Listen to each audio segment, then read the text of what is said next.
issues with technology in our district. So we had some issues this morning with Blocksi, and we had to do a follow-up session in order to finish up what we didn't get to this morning. So so I apologize for coming in right on time, but I want to thank everyone for joining us. If you wouldn't mind, if you have not muted your mic, if you could do that. I had someone tell me that I should make everyone turn on their video. You don't have to do that, but I thought it was a good idea anyways. So this is, let me pull up. Like I said, I just finished over there, and I want to make sure that I have everything ready to go here. So let me pull up the pages that I need.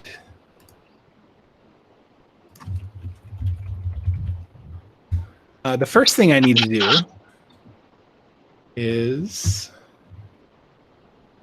share with you the sign-in sheet, which I'm going to do right now. So if you could go over to the chat box, and there's the sign-in sheet right there.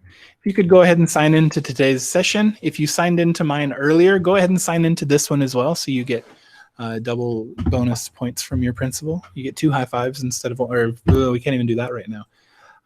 2 winks from across the room, although that's a little testy. So just waving from across the room. A kind email, maybe. So if you could go ahead and sign up for that.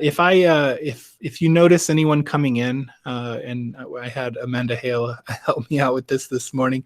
If you notice people coming in and I don't notice them, if you could share that link one more time with them, that way they get signed in as well. Google Meet does not, whenever you come into a meeting late, it doesn't include the chat from before you were in that meet. So we want to make sure that everyone has the opportunity to get signed in.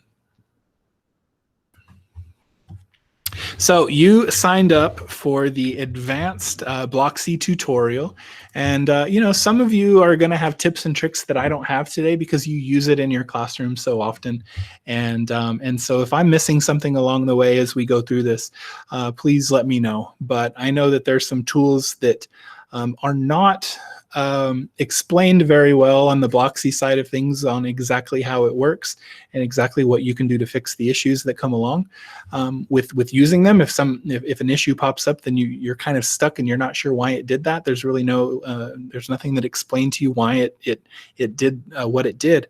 And so I wanted to spend some time today going over a few of those things. And so let me put our agenda up.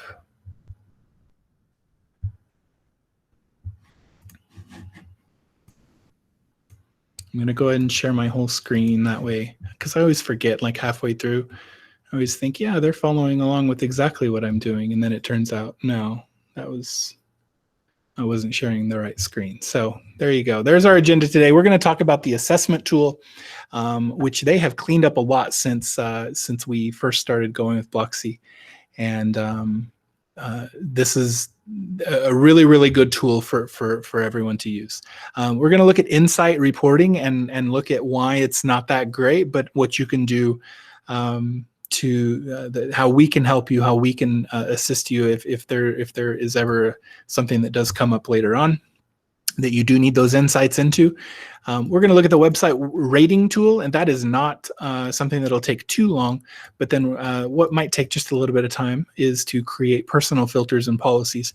And you might be a little bit upset with us whenever you get to this point, because you're going to realize, you're going to go, why didn't you tell us this sooner? Because creating personal filters and policies is going to solve a million of the issues that I've had with Blocksi. So let's go ahead and get started. So I am going to go ahead and go into my teacher dashboard. And so I'm at Blocksi.net, or I'm at teacher.blocksi.net, and I'm going to click on the teacher dashboard. And of course, this is, since it's the advanced course, I guess I'm not going to talk too much about how we got these classes involved or inside of my Google Meet, inside of my teacher dashboard. But if you are curious about how this is done, feel free and ask me afterwards, and we can point you in the right direction. Okay. So I'm going to go into Mr. Morgan's homeroom here and go ahead and click on that. And you can see that I already have a class that's started. I was showing the class prior to some of the conferencing tools. And so we've got a student who is on ESPN.com, and we've got another one who's on Google Classroom. And so a couple things that I do want to say that I did mention this morning. There's a time limit that comes down here, and a lot of people have asked, why don't we increase that time? Why don't I just turn it on all day? There's not anything necessarily wrong with that if you see your same students all day. So if I have if you're an elementary teacher and you have one group of, of 15 or 99, depending on where you teach students in your class, and you see those kids from the beginning of the day to the end of the day, they don't really go to any other teacher. You can extend this this time limit, and I have mine set for 45 minutes. I think you can put it up to like 200 minutes, give or take 300 minutes, something like that. If you see those kids all day, it's no problem. The problem would come, though, is if those teachers see anyone else throughout the day. So if they go to a different teacher, if you teach at secondary, for example, if you do not click stop on this, then the next teacher that they would be seeing would not be able to start their class or would not be able to see what that kid is doing inside of their class. So when you're done with your class, it's always a good habit of just go ahead and clicking stop right there so that it frees up their screen to be viewed by other teachers that might need to see that screen, okay? So I'm gonna go ahead and go back in here. I'm gonna go into the assessment tool. And actually, before I talk about the assessment tool, I'll talk about why the assessment tool is as good as it is. And that comes into the Share and Enforce tab. So the Share and Enforce tab is, if you've ever messed with this, you can share items to the kids that, for example, if I click share, it's going to open up an additional tab of what they're, so this student who had ESPN open, they can still go back to ESPN. But I've given them the Google Classroom page so that they can go in where they would need to go. And a better example of this might be how I always kind of envisioned using the share page is finding an article that you want to share. And I like to go to the Good News Network because they don't have politics there, which is just a great place to be right now if you're like me that watches some TV at night and you are seeing plenty of commercials that you don't want to see anymore. So let's say I find this 48 different species saved from extinction. I loved this article and I wanted to share it with my students. So I'm going to actually share it with the students. It's going to open that up in a different tab. It's not going to close anything that they're doing. It's not going to get them out of anything. It's just going to send them an additional link to what they can open and read, okay? Let's say that I need them to read this though. So instead of clicking the share page, I can click the enforce page and I can enforce it for 5 minutes. And so now you noticed what happened to their screen right here. All of those buttons that they had open, the ESPN and all that stuff, got closed and they can't go to them again. And in fact, whenever I hover over this red triangle, it says facebook.com was blocked. Oh, that's for a different reason. I'm sorry. And I'll kind of explain that here in a second. But so it sent them to this page, and that's all they can do. They can't go to any other website. And in fact, let me take a look at student number 2. If they open up another tab and try to go to a different page, it's going to give them this error. And it's really hard to read. We don't have the best, it doesn't have the best pixelation, I guess, but it says on their screen, you have permission to view these sites, and it gives them one site that they can go to. There's not additional sites available to them. So, I'm sorry if it's loud over here. We're a hub, let me tell you. Mandy's in here, and she goes, it's not me this time. Yeah, and it wasn't Anita either, so we're good. All right, so if they try to go to anything else, then they can't. Now, here's the issue with this, okay? So now I'm going to go back to this, and I'm going to share classroom.google.com. If I'm going to tell them, I only want you to go to Google today. I don't want you to go to any other website. I just want you to go to Google Classroom. Well, here's the issue that comes along. So I'm going to open up on Cave Student 5 here. I'm going to open up his Google Classroom, and I gave him an assignment that's going to take him to Discovery Education. So if I try to click on Discovery Education, it's going to go, oh, nope, you can't do that because it's blocked. Because I only opened up Classroom. I didn't open up Discovery Education. I only opened up Classroom. So it's going to block anything, even if the link that I gave them is in Google Classroom. So there becomes a little bit of an issue with that, right? And so that's where the Assessments tab is going to come in, okay? So the Assessments tab, whenever I open it, it looks kind of similar. You can input a URL to enforce, and you can import a URL to whitelist. And so we're still going to run into an issue here. Let me stop enforcing over here and go back to the assessment. We're still going to run into a little bit of an issue here. If I go to classroom.google.com and go ahead and confirm that, it's going to act the same way. It's going to close everything else up, and it's going to open up Google Classroom. And if I try to open up anything inside of Google Classroom, then it's going to block them. So we still see the same issue that appears here. The difference is, I'm going to stop that and go back into it. The difference is that we can also whitelist certain items here as well. So if I wanted to, and I'm going to open up that Discovery Education, discoveryeducation.com, I believe. Yeah. So I'm going to copy this URL, and I'm going to go back into, I'm going to go back into here, and now I can whitelist this button, or this website. I'm going to do a few things before, and this is where the ideas behind the advanced feature come in. Discovery Education might send out the links using this exact website, but what it might also do is put, kind of like Google does, it might put, firstgrade.discoveryeducation.com. I don't think it does, but just as an example. So what we have to do is we have to put a wildcard in on these areas. So if I want them to go to discoveryeducation.com, somewhere in discoveryeducation.com, I'm going to put a star in front to replace anything before Discovery Education and anything after Discovery Education. These wildcards mean no matter what comes before Discovery Education, they can go there. And whatever comes after the slash in discoveryeducation.com /, they can go there. So that wildcard opens up the entire website to them. And so now, and I did not test this, so I'm hoping this works the first time I try it. I'm going to click confirm, and it might not, and I'll show you why it might not. So I clicked on the wrong thing. So let's try that one more time. Let me put my wildcard in, and put my wildcard in over here.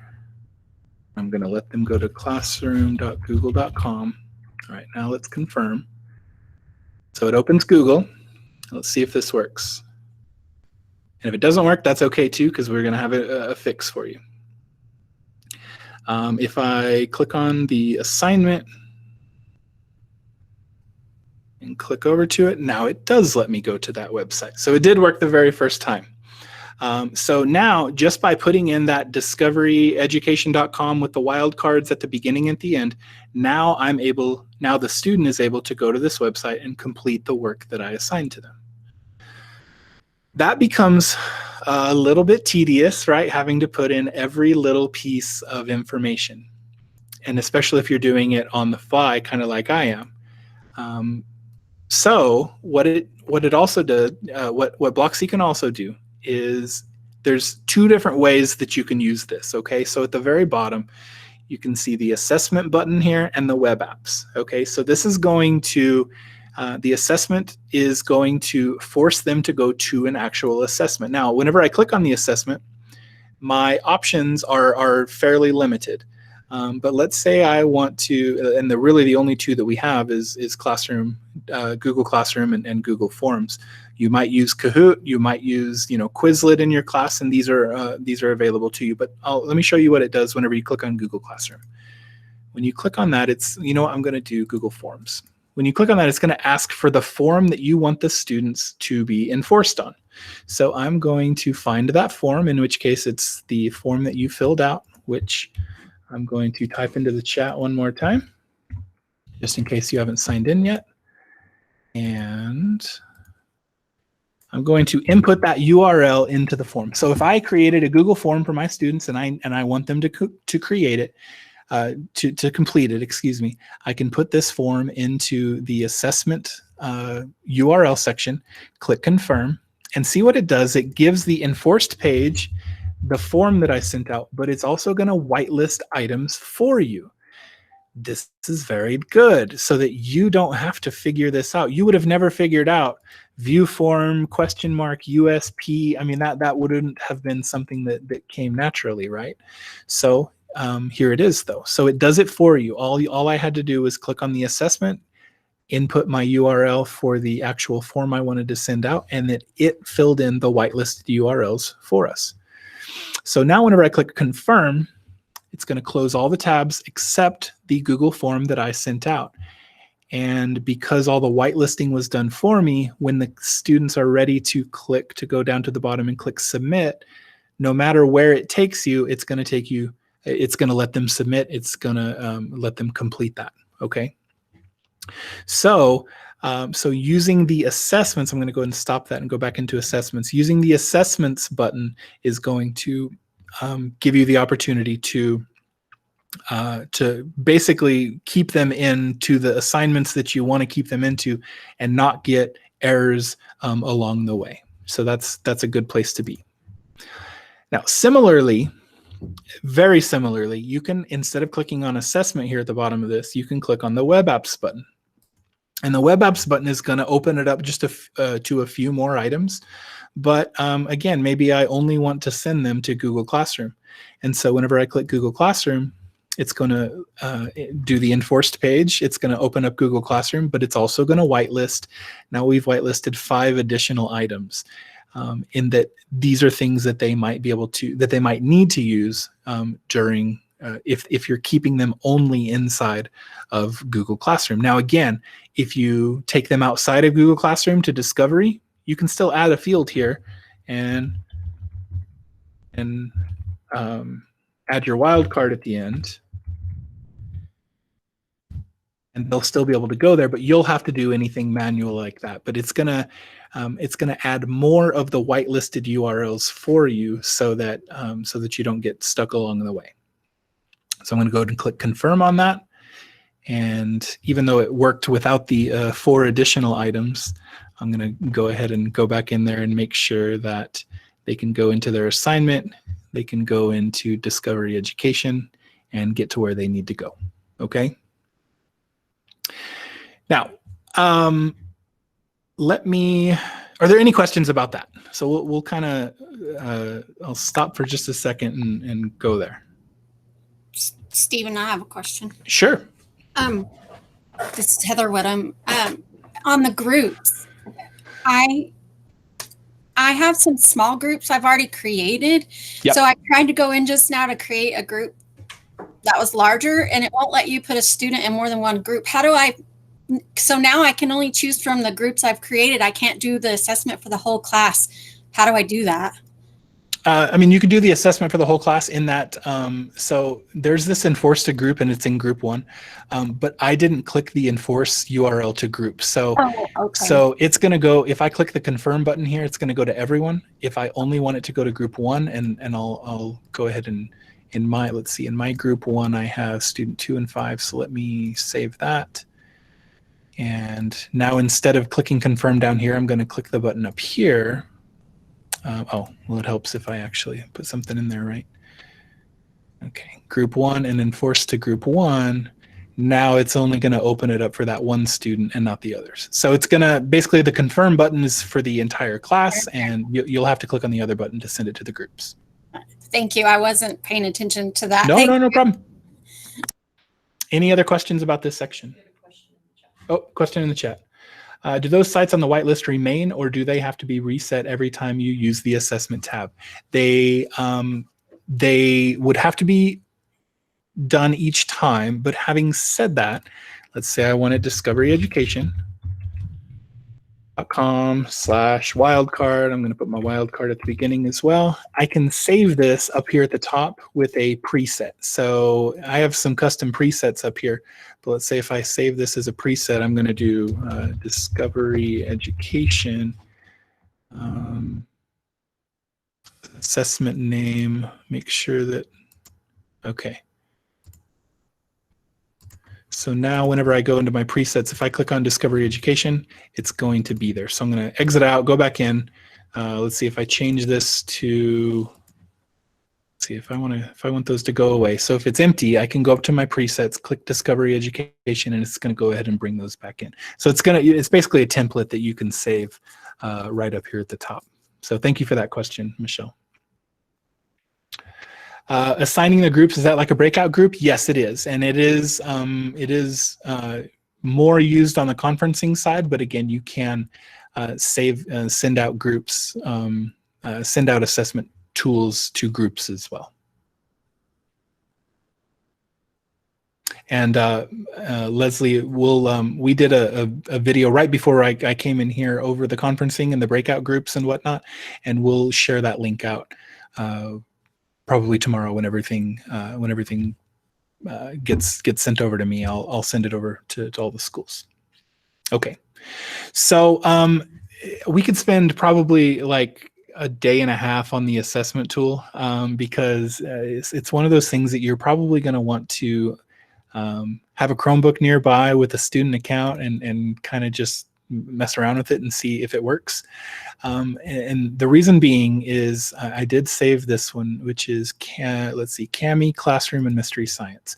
So here's my preset for this. And only that, so I used the Google Classroom assessment the web app for Google Classroom to kind of fill in the first 5 here.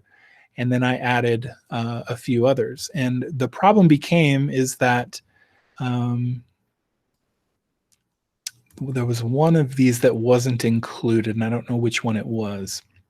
But let me give you an idea. And I didn't send anything out to a Kami before, so it might be a challenge for me to do this. So let me confirm that. And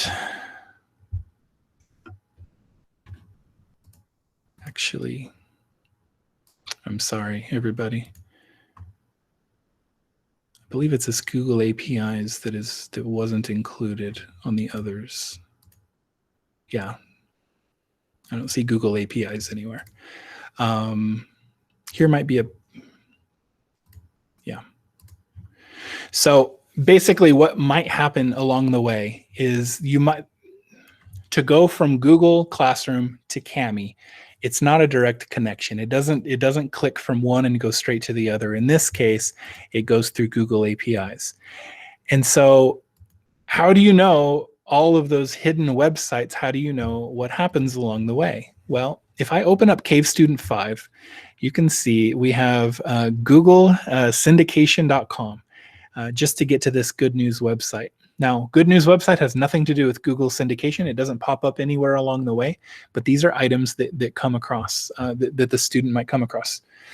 So I'm going to go to kamiapp.com on Student 5. And I want you to watch right down here of all the websites that get opened in addition to kamiapp.com.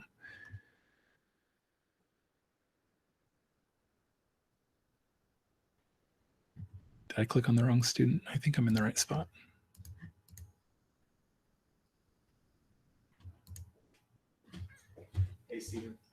It is not keeping up. So let me stop the class and open it back up one more time.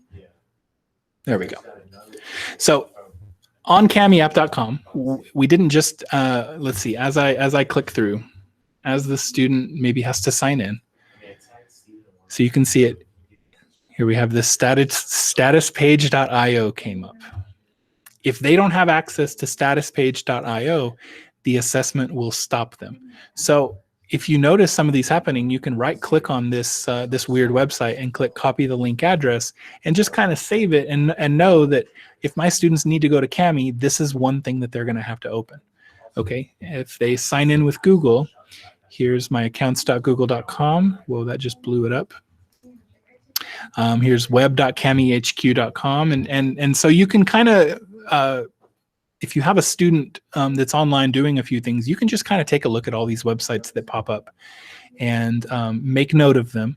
And whenever you're ready, you can go into the assessment page and paste all of them in with wildcards at the beginning and at the end.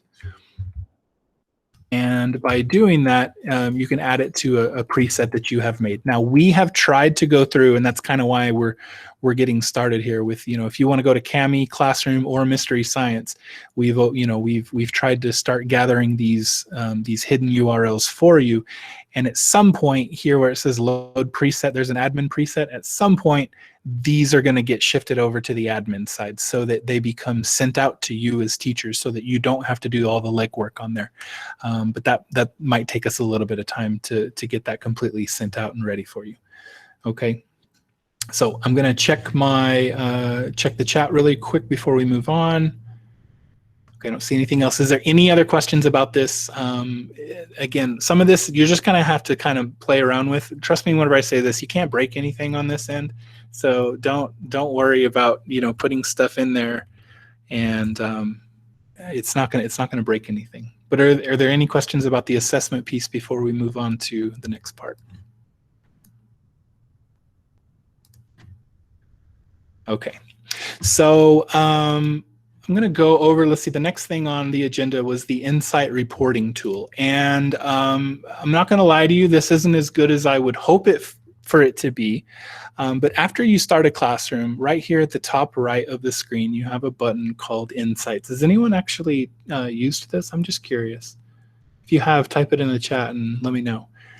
But whenever I click on Insights, it's going to open up this page that is going to show me all of the websites that students have visited, how many times they went to it. It's just going to give you more information on what the students were doing along the way. And you can see up here, it kind of graphs, over time, what were they doing? And so as long as your classroom is open, it's going to do that. Now, that's kind of the bad thing about this is that it's only whenever your classroom is open. So you don't get a good idea of what they were doing. As soon as your classroom closes, you kind of lose access to a lot of this information. But here at the top right, you can click on the Web Analytics button and you can get a breakdown of this just a little bit more. And if I click on it again, I can click on the YouTube analytics. And let's see, I haven't done any YouTube today. So I'm going to go on one of these students, going to go to YouTube. This does not update automatically. So I'm on YouTube right now on one of the students. And I'm going to click on a page. And up here at the top right, there is a refresh button. So I'm going to click on that refresh button. And now you do see a video that appeared. And it's Deep Focus Music, 4 hours of ambient study. So I can see what the students were looking at. So it's just gonna, again, it's gonna give you a little bit more information on what they're doing for the entire classroom at one time. Okay, if I click over to the logs, it's going to break it down a little bit further, and it's gonna tell me which student went to the website that they went to. So here I get a log of Cave Student 5 since this classroom started. Let me go to a few different classes over here and kind of click around just to get some more information on this. Let me refresh. Well, it's not refreshing that. I might have had them unconnected on there. So, but it's going to give you the information of where they've went and so forth. You can download this PDF also so that you get a hard copy of it. It's gonna download it over here as a PDF, and so I can open it and see the same things that I saw before. And this is actually giving me more information than I had before. So it's going to tell me all the students that were involved and where they went. So your information is going to be different than my information because I have access to a little bit more, but you're going to have access to only the students that you have in your classroom. Tina, yes, there is a way to block YouTube if a student is doing online school. As far as there would be a way for you to block it as a teacher on YouTube itself or on Blocksi itself. And I'll show you how that's done here in 1 second. But are there any questions? Let me see if I can I can filter this by a few things. And so it gives you a lot of things that you might just not have an idea about, but user is always the best place to start. And I can type in Cave Student 5. And add the filter. And of course, it was only showing Cave Student 5. But if you have 30 kids and you just need to know what 1 or 2 of them did, you can use the search button right there to filter down to various levels. So what I don't like about this, again, is a few things. I don't like the fact that it only shows you your logs from the days from the current session that you're in, and that mostly everything kind of gets thrown away at the end. But the reason I did want to show you this is because we do have better reporting available on the admin side. I don't know why it's so much better on the admin side than it is on the teacher side. But if you have a student that was going to websites that you thought were inappropriate, and for whatever reason it's not showing up on the log, let me go to the admin side of things here.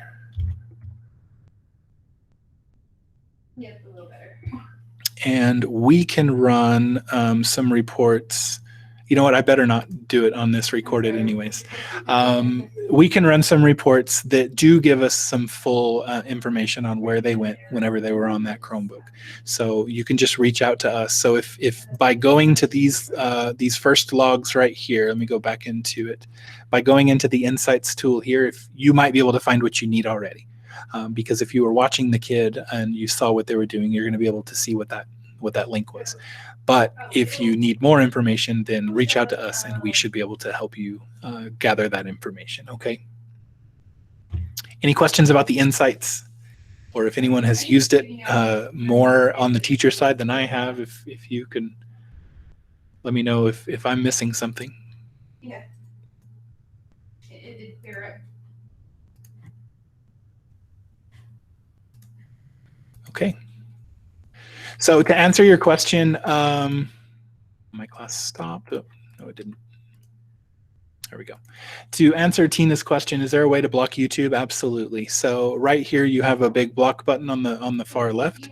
You can input youtube.com and block it, and you can actually see that it blocked it immediately.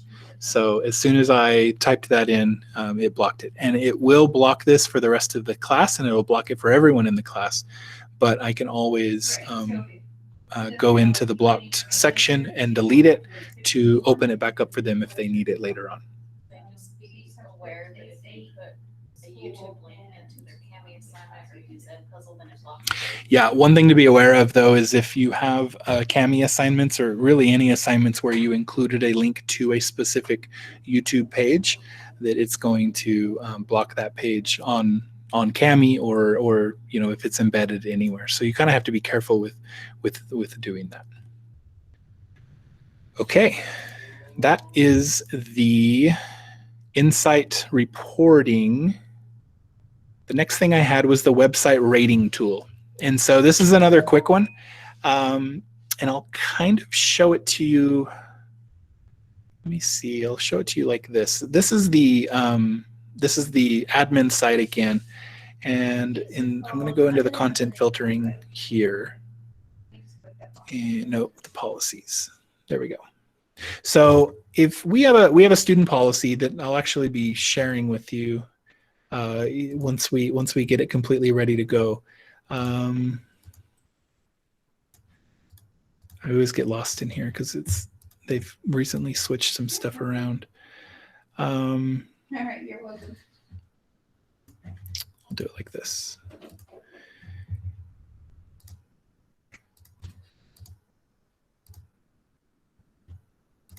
Okay, so every website that you can imagine, people like Blocksi and our main content filtering, they try to organize the web based on what a website might be. So for example, if I go into if I go to ESPN.com, any sports thing, they're going to say, well, it's not a security risk, it's not unethical, it's not mature content, it's not bandwidth, it's not business, it might be personal. People would go that on personal. And so now you can see all the personal websites that so you have games, you have web-based email and so forth, and then you have sports down here. So I've done something on this one to make that change. But so if I go to ESPN.com, Blocksi knows what type of website that is. So it knows that it is a sports website, And so it's going to categorize it in that way. Well, let's say I try to go to ESPN or a Google Classroom or anything like that, and it's giving me we cannot let you go to this website because it is a mature content. It's an adult content website. And you know that it's not, because maybe you've been to that website before. You know that website, you've used it, and it's probably not going to happen. They're not going to miscategorize a big, Google Classroom or ESPN, but maybe some classroom or some website that you go to that is kind of niche, and you go there every now and then, and you know what's on that website, but it's reporting it wrong. The website rating tool, which is in the top right of the page up here, is going to give you the opportunity to, first of all, see how something is rated. So if I click on ESPN.com, if I say get category, it's going to tell me that it's in the personal sports.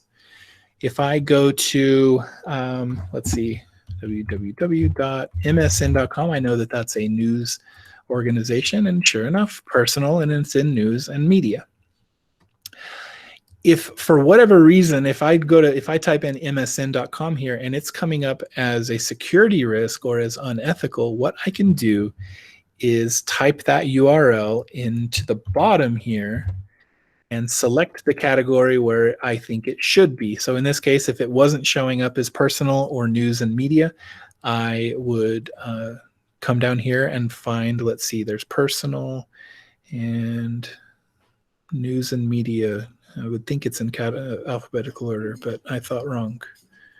It's right there. It's right there. There we go. And I would click send. Now that does not come to us as a district. This is going to go to Blocksi themselves, and they have a group of people who look into those things, and they go, yeah, we had it categorized wrong, or so-and-so had it categorized wrong, wherever they get their information from, and they can recategorize it on their end. And so if they feel like what you the way that you sent it out, or the way that you typed it in, is correct, then they'll, I'm not sure if they follow up with you. I've never had to do this, but they will change that if they deem that necessary.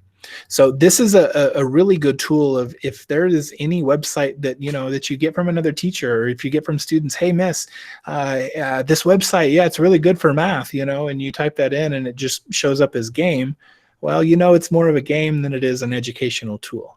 And if you feel like it should be, and I think I'm just out of curiosity, let's see, because I know that this is widely used by me and a lot of other people. If I go to Prodigy, that is the wrong Prodigy. Play.prodigygame.com.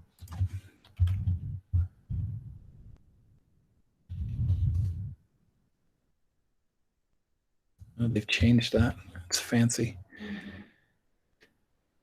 So let's go back into this and get category. They do have it filtered as education, so that's good. But if this was filtered as games, you would be able to do a reevaluation of that by sending it over to them. They would look into it and go, yeah, that is an educational site. That's not a game, even though it is a game. And but this is a great way to get stuff unblocked that is blocked for you. Okay, this is one way of doing that. Are there any questions about the website rating tool? I've got about 20 minutes with you, and I want to make sure that we get to that last piece.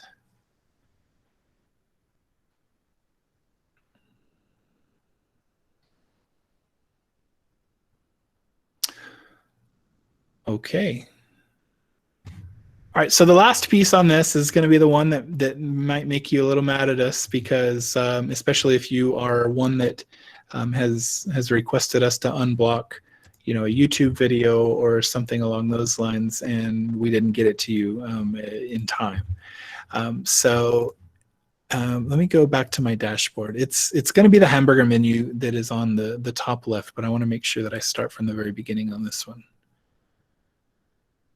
Okay. So if I click on the hamburger menu on the top left, that's the 3 horizontal lines. I'm given the option of dashboard, filters, and policies. And so you can actually, let me start a classroom here.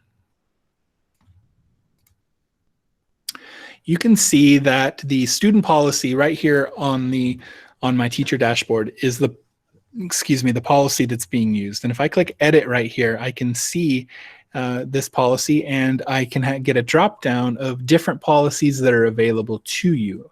Now, if you have not created one yourself, then this is the default policy is going to be the only policy that you have available.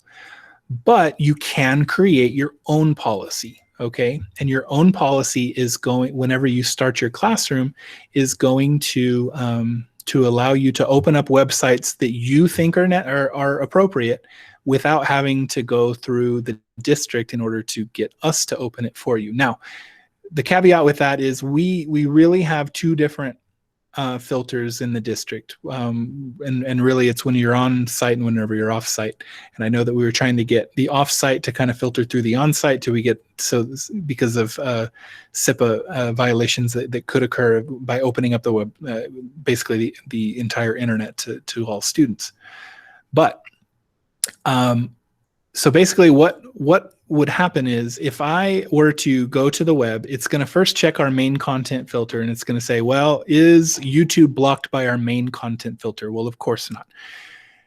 But then it's going to go to the Blocksi page, and it's going to say, okay, well, is this blocked by Blocksi? And in many cases, some of you have said that's getting blocked. On September 11th, we had some teachers want to send out a like a memorial video and stuff like that, but it was getting blocked because it was getting blocked on the Blocksi side of things because it was using the student policy that we haven't really tweaked in any way. It's just whatever Blocksi kind of gave to us.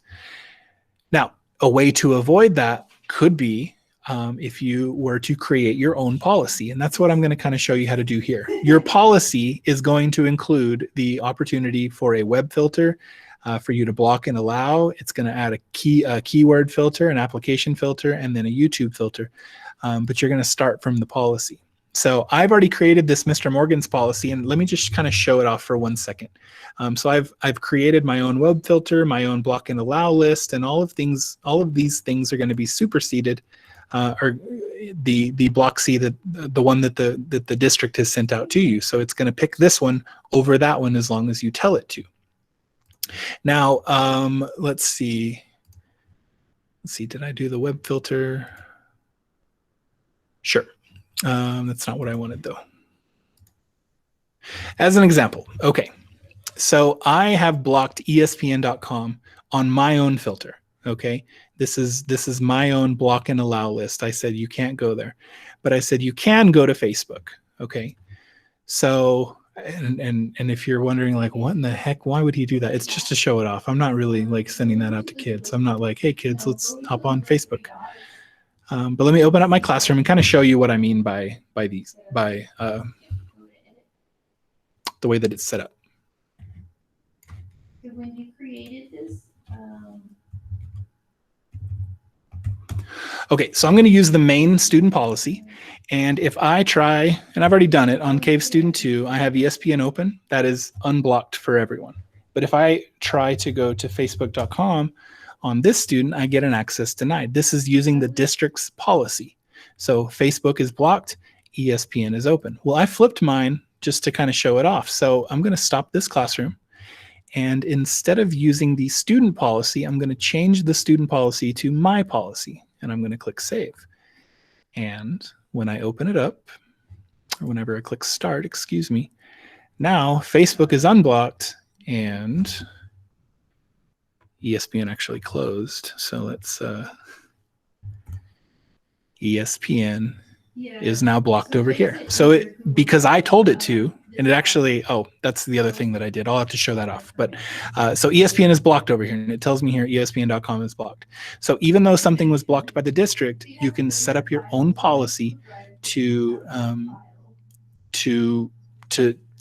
allow the kids to go where you think they need to go for that day. So if you get a website that's blocked, add it to your own policy and start that classroom on that policy for that day. Okay, so let's go ahead and set up a policy. And if you are following along, if you would like to set one up alongside me, then by all means. In fact, I'm not going to start on the policy because I have to have all these pieces in place in order for my policy to make sense. So I'm actually going to start right up here at the top, and I'm going to create a filter. I'm going to name this filter, let's see, September 16th. I'm going to create this filter. So this filter is going to be like the first line of defense, okay? And so I'm going to click edit here. And so this is where you kind of have to be careful, obviously, because it's going to basically allow all these websites for the students. Now, they still shouldn't be able to go to the most harmful ones, but just to be on the safe side, you want to make sure that you are double checking that. So security risks. I obviously do not want to allow any security risks. I don't want my students to be able to open any of them. So I'm going to block all of them. I don't want them to go to any unethical websites. Okay. I don't want them to obviously go to any adult or mature content. Bandwidth consuming. They are not on school grounds. If they want to take up all the bandwidth they want to, by all means. Now, having said that, there's a few things on here like peer-to-peer file sharing. That's not really, that should probably be more under the unethical side of things, but I don't necessarily care about these other options. Okay, freeware and software downloads, maybe I don't want to allow that. But I can customize it however I see fit. So I can go through each of these and as an example that like I did on the other one, instead of you can allow, block, or you can warn the user that where they're going might not be a place they would like to go. So this is going to give them a warning. So I'm going to turn sports on to a warning just to kind of show that feature off here in a minute. And anything unrated, anything that whenever they type in that URL right there, they get notified. I'm going to go ahead and block those items because that could include anything. So I'm going to go ahead and block those. And I'm going to save the changes to September 16th web filter. So this web filter is ready to go.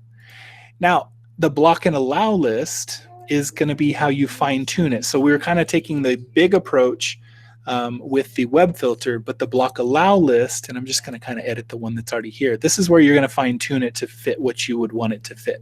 So I don't want to block every sports web page, but I do want to block ESPN, then I would put it right here. If on the other side of things, if something is getting blocked for you, you can come into the block and allow list and type in the URL, exactly how it's typed, and it will allow only that piece. This is the best for, for YouTube videos. Let me get a YouTube video and give you an example. No, because it's loaded through there. It's already. So if I wanted to block, as an example, if I didn't want any of my students to go to YouTube, I could block YouTube, but I could actually open this piece on YouTube up and allow it. And now this particular video is allowed. Likewise, if I find a video that I don't want them to go to, I can block it. But now it's going to exclude this from the web filter, and it's going to basically supersede that. It's going to, in this case, allow the student to go to that website. Now I'm going to, let's see, there's no save button on this one, so I'm good to go. So I'm just going to use this allow list, but if I wanted to create my own allow list, I could just type in the name right here, click create, and then fine tune it.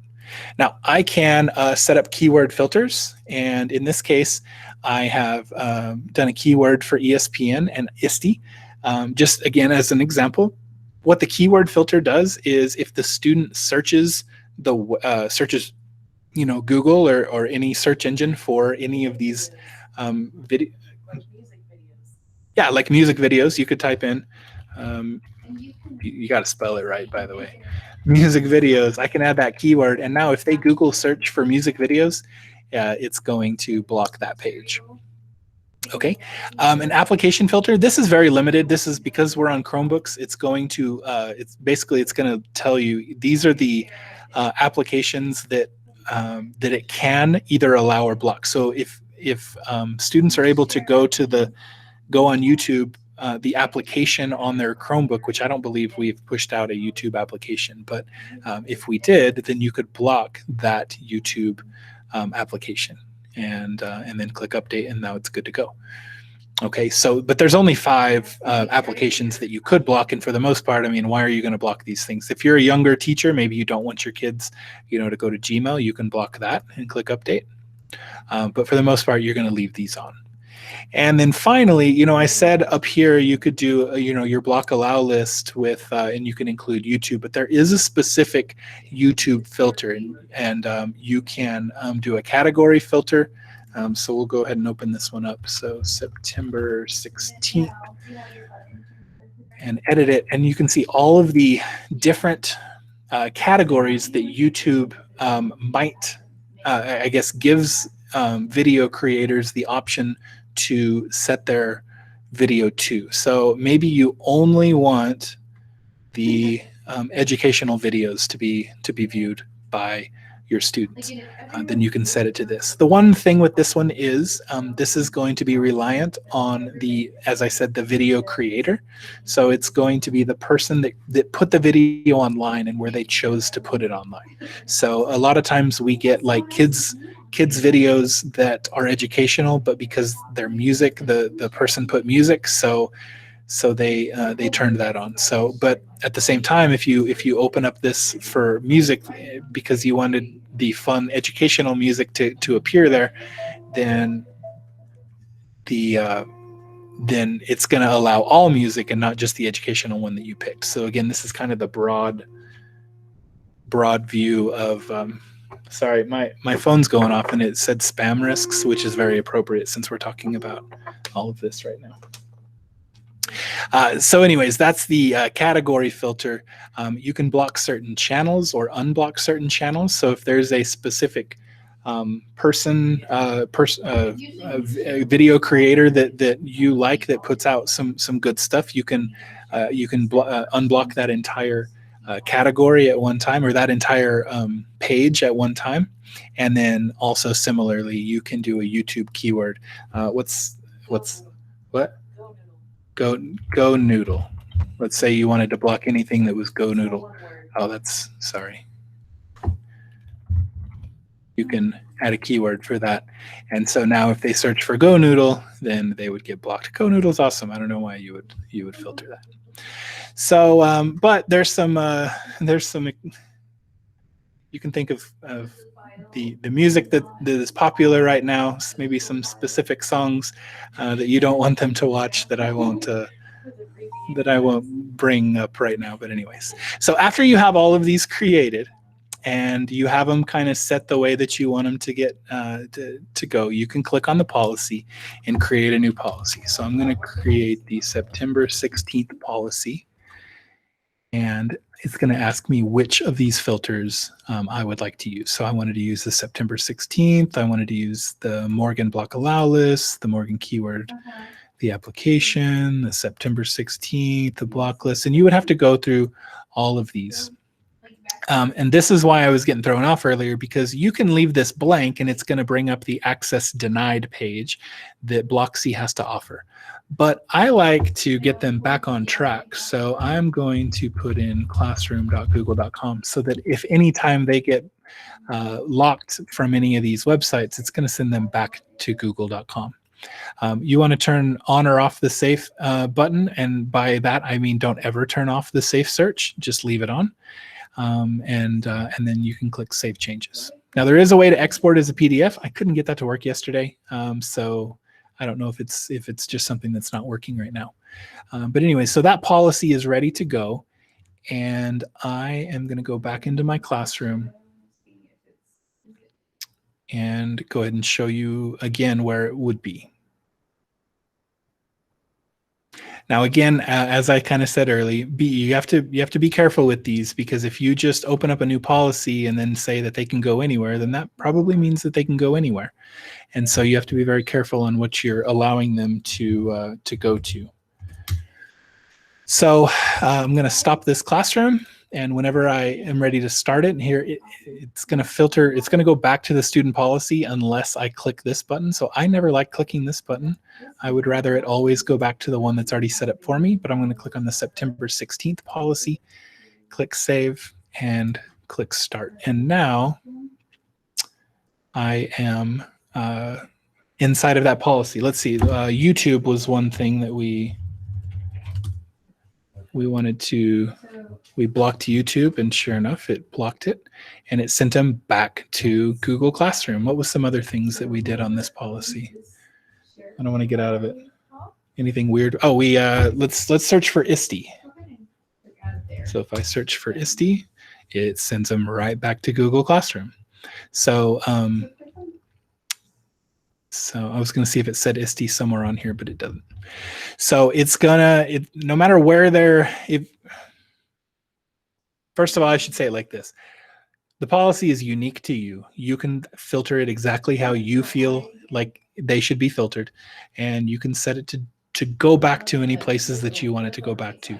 Again, be careful with this one, but it is an option to you that if you're getting blocked on a few items and we've said, yeah, we've unblocked it on our end, then you might think about setting up your own personal policy to allow yourself to have the control over the classroom that you have. You have to add all of the filters. Let me go into the filters here. So let me make sure that you're asking the right thing here. The web filters is the broad overview, and you'll have to set these, but you don't have to add them. So if I just start a new filter here and create it, oh, too short, of course. When I go into the web filters, it already gives me all of the filters. I just have to pick and choose whether or not they're unblocked or blocked. The block and allow list, though, that's going to be completely blank, and that's where you would have to add those items. But again, these are going to get taken care of. These are the block allow list is just really for fine tuning. Like, hey, I don't want sports. And that's one thing I need to go back and show you what the warning does. But I don't mind if they go to sports, but I don't like them going to this website, or I don't mind them, I want them to go to news articles, but I don't want them to go to this website. And so you can again kind of fine tune what's already going to be there.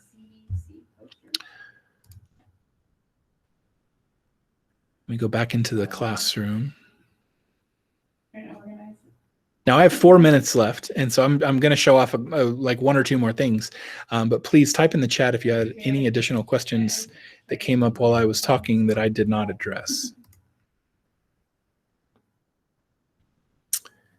I'm going to go ahead and open this up. If I try to go to, I had blocked, ESPN, but if I go to Fox Sports, remember what I had done on those filtering, on the web filters, was that anything sports related, it's going to give them a warning.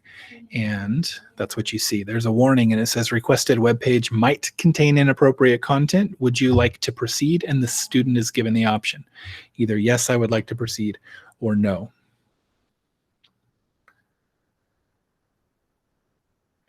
Whenever I click on the different filters, it just comes up blank filters and create filters. So these are going to be blank for you. So everything's going to be blank. So you'll have to create your first filter. And then whenever you go in to edit that filter, that's where you'll pick and choose the websites that get blocked or unblocked.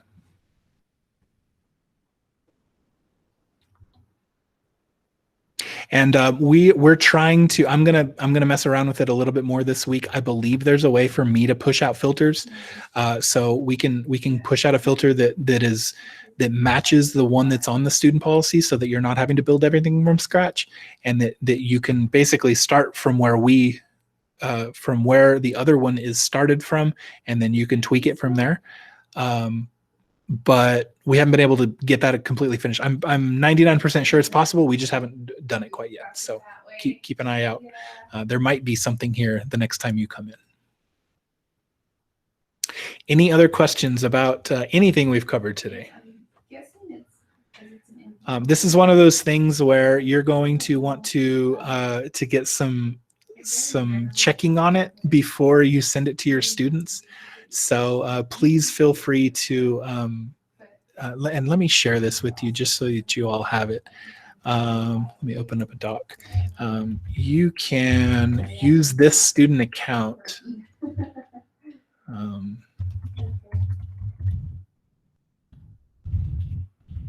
Kind of like a dummy account if you would like to. So that's cavestudent1 at carlsbadschools.net, and CMS 2020 exclamation point is the password. So if you want to write that down, and this is basically a dummy account that no student is attached to, and you can actually, instead of just one, you can go 1, 2, 3, 4, or 5. I think we went up to 5 on that. And so if you and the password's the same regardless. If you want to test out some of these policies, if you have a Chromebook lying around and you want to log in as Cave Student, 4 at carlsbadschools.net and put them inside of your class and see exactly what that policy is going to do or anything on Blocksi is going to do, feel free to use these. And that way you get a good idea of what is being done and what should be being done. We get a lot of questions. Can we add this Cave Student 1? Can we add this to like Envisions or Pearson ReadyGen or anything like that? And no, those programs are rostered directly from Synergy. You can add them to your Google Classroom, but you can't add them into the Savas side of things.